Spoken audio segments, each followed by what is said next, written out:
Without you 내 머릿속은 너로 가득해. All for you 좀 서툴러도 말해주고 싶어. 내 맘을 안아주고만 싶어.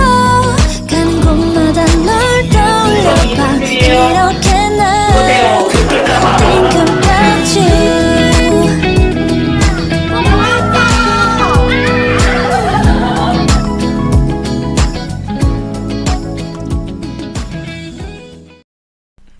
네, 여러분 안녕하세요.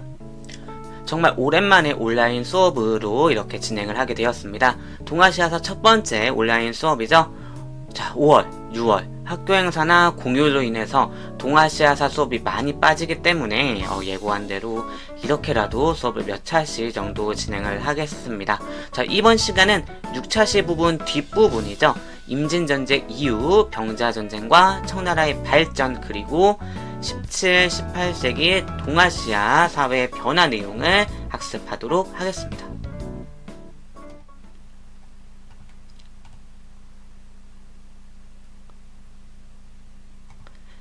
네, 오늘의 학습 목표는 이 중 두 번째 부분이죠. 이 부분을 크게 두 가지로 나누어 볼 텐데요. 자, 첫 번째, 17세기 동아시아에 있었던 병자전쟁, 그리고 이후에 청나라의 발전과 대륙 지배 모습을 보도록 할 것이고요. 자, 두 번째, 청나라가 대륙을 지배한 전후 17세기, 18세기 동아시아 국가의 사회 발전 모습에 대해서 보도록 하겠습니다. 자, 내용이 많지 않은 만큼 빨리 가보도록 하겠습니다.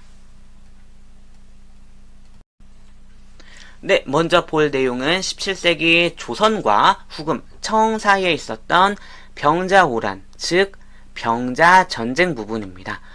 동아시아사에서는 가급적 중립적인 사건명과 용어를 쓴다라고 했었죠.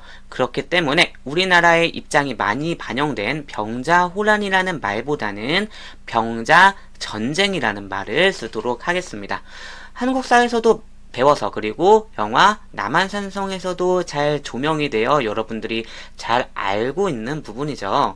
자, 병자전쟁은 명청 교체기, 그러니까 후금이 청으로 바뀌고 서서히 중국 대륙을 지배하려는 과정에서 있었던 동아시아 전쟁인데요. 당시 조선 정부는 임진전쟁 때 명나라가 도와준 은혜를 저버릴 수 없다는 제조지은의 논리에 따라 인조 이후 친명 배금 정책을 추진을 하였고, 이에 국고를 후금에서 청나라로 바꾼 청나라, 대륙을 지배하기 전 배후인 조선을 공격을 하지 않을 수가 없었던 것이죠.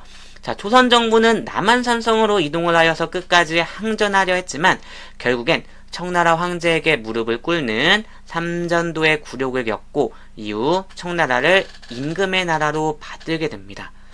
1300년대 중반부터 이어진 명나라를 중심으로 한 동아시아 국제질서가 점차 흔들리는 순간이었죠. 자, 이윽고 청나라는 명나라 멸망 이후 대륙을 접수하였고, 이후 3번의 난 등 한족 세력들을 중심으로 일어난 반청 세력들의 반란을 진압해 나가면서 빠르게 안정화되는 모습을 보여줍니다. 자, 이로써 몽골 원나라 이후 중국 대륙이 이민족들에 의해 다시 지배당하게 되는 상황에 놓이게 된 것입니다. 자, 여기까지가 병자전쟁과 청나라의 발전 부분이었습니다. 자, 다음은 임진전쟁과 병자전쟁 두 차례 전쟁 이후 17세기, 18세기 동아시아 각국의 변화 발전 내용을 보도록 하겠습니다. 자, 만주족 청나라의 중국 지배는 단순히 중국의 지배자가 한족에서 만주족으로 바뀐 것에 그치지 않았습니다.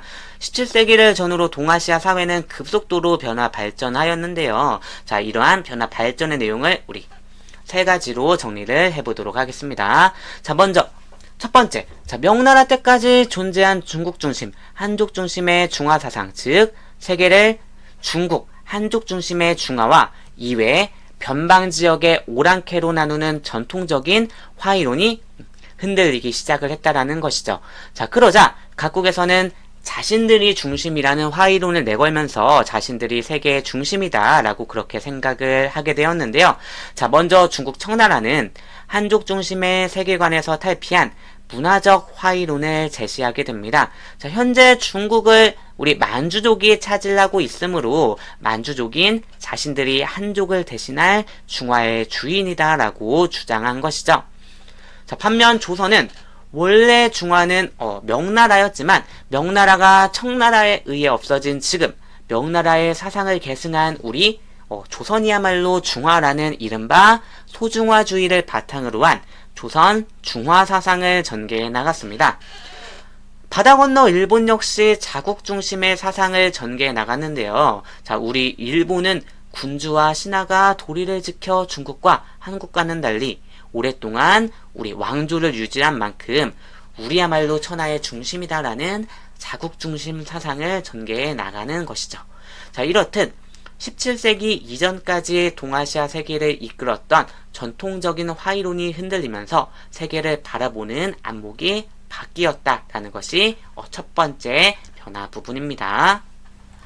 자, 두 번째는 경제적으로 동아시아 세계 내에 은교역망이 확대가 되고 동아시아 세계가 전세계적인 교역망의 한 축으로 자리매김한 것입니다. 17세기 전후 신항로 개척의 영향으로 유럽 상인들이 아시아와 유럽, 아메리카를 연결하면서 교역을 하였고 이 과정에서 동아시아 지역에 당시 대량의 아메리카산 은이 들어오게 된 것이죠.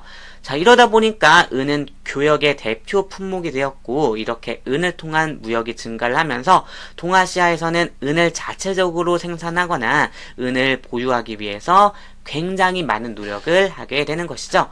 자, 먼저 중국을 보도록 하자면 자, 중국은 유럽보다 은의 가치를 높게 대우해 주었기 때문에 많은 유럽 상인들이 중국과 무역을 하였고 그 결과 중국 내에 은이 많아지게 시작했습니다.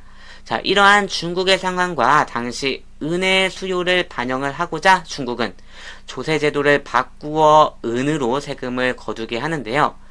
자, 먼저 명나라 때는 일조 편법을 시행을 하여 세금을 지세, 정세로 나누어 은을 납부하게 하였으며 자, 청나라 때는 지세와 정세를 일원한 지정은제를 통해 은을 세금으로 납부하게 하는 등 은을 국가경제에 적극 반영하는 모습을 보여줍니다. 자, 조선은 상공업에 발달하면서 중국과 일본 사이의 공무역, 사무역 등 중개무역을 바탕으로 은을 확보를 하게 합니다. 자, 반면 일본은 중국 조선에서 들여온 은 채취 기술을 토대로 일본 내 은광을 적극적으로 개발을 하게 됩니다.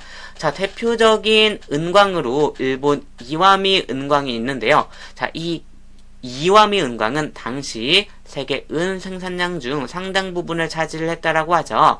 자, 이렇게 최고란 은을 바탕으로 많은 교역을 통해 이익을 얻으면서 일본은 경제적인 발전을 이루었습니다. 자, 또한 일본은 자국 내 은의 유출을 막기 위해 노력도 하는데요. 자, 당시 에도 막부는 중국과의 무분별한 무역으로 나올 수 있는 은의 유출을 막고자 무역 허가증인 신패라는 것을 발급을 하면서 무역을 제한을 하기도 하였습니다. 자, 이렇듯 동아시아 내에서 은을 통한 교역망, 경제망이 확대가 되었다는 것이 두 번째 변화입니다. 네, 마지막으로 세 번째는 동아시아 각국의 서민 문화가 발전하였다라는 것입니다. 17세기 이후 동아시아 각국의 상공업이 발전하면서 도시가 발전하여 문화를 즐길 수 있는 공간이 만들어지기 시작했습니다. 이와 더불어 서민들의 경제 수준도 올라가며 문화를 소비하거나 생산할 수 있게 되자 서민이 중심이 되는 문화가 꼽히게 된 것이었죠.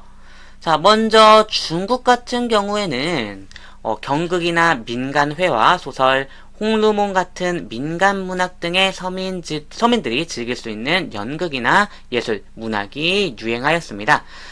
자, 우리나라의 사례는 조선 같은 경우 판소리나 탈춤 같은 당시대를 풍자하는 공연 예술과 서민들의 삶과 소망을 나타낸 민화, 그리고 한글로 작성되어 널리 퍼진 한글 소설 등이 유행하였습니다. 자, 일본에서도 도시를 중심으로 전통극인 가부키나 색채가 뚜렷한 것이 특징인 일본 전통 그림, 우키요에 같은 예술이 발달하였으며 이는 유럽으로 건너가 당시 유럽 미술에 많은 영향을 주었습니다. 자, 이러한 변화가 17, 18세기 동아시아 전반에 있었던 사회 변화라고 볼 수가 있겠습니다. 자, 여기까지가 오늘 배운 내용이었습니다. 자, 오늘은 병자전쟁과 청나라의 발전, 그리고 이후 17, 18세기 동아시아 사회 변화 발전 부분에 대해서 배웠습니다.